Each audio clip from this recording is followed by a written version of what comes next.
You learned to speak in whispers, to laugh Uyuyakalım. quietly, to shrink your presence so small it barely took up space in the room.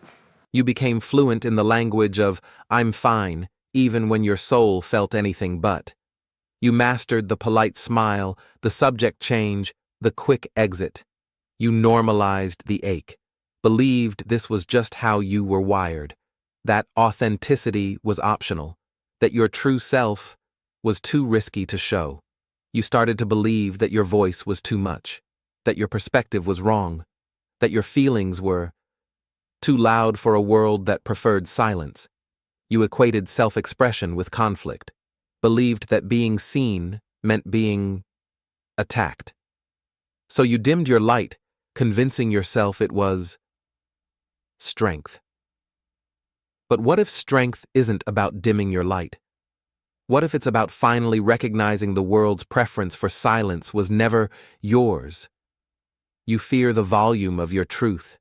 You fear being truly heard might mean being rejected. That underneath, what you feel is too intense, too real. You've worn the label of too sensitive like a scarlet letter. So, you armor up even when you're alone, even when your heart is breaking. You've learned that being too much meant being difficult.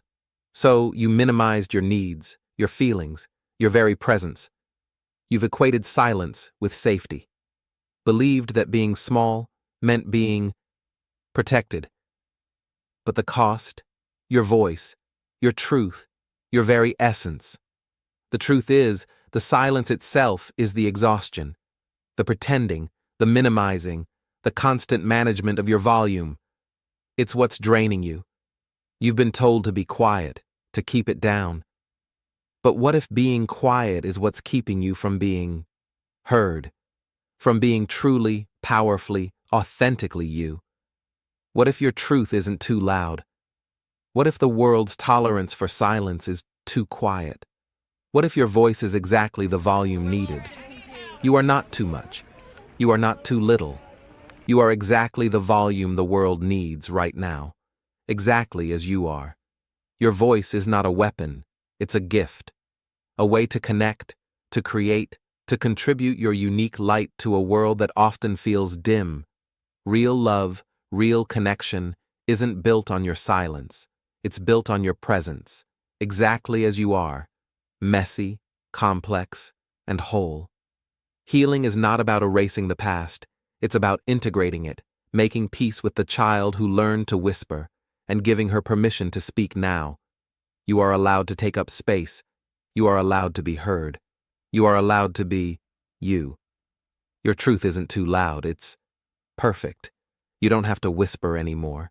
You don't have to minimize. You don't have to be perfect.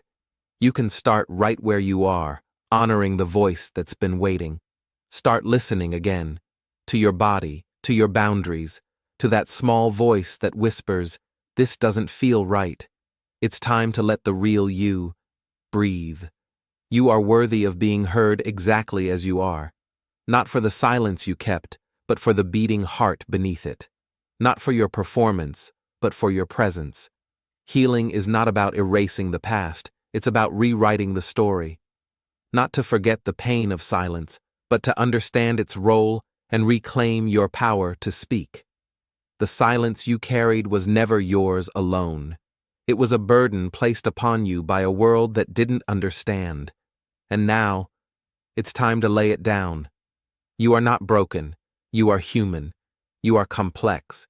You are worthy of love, support, and gentle healing, exactly as you are. If this resonated with you, you're not alone. Sometimes the deepest wounds are the quietest. For a gentle guide to help you identify, understand, and begin to heal these hidden parts of yourself, explore the link in the description.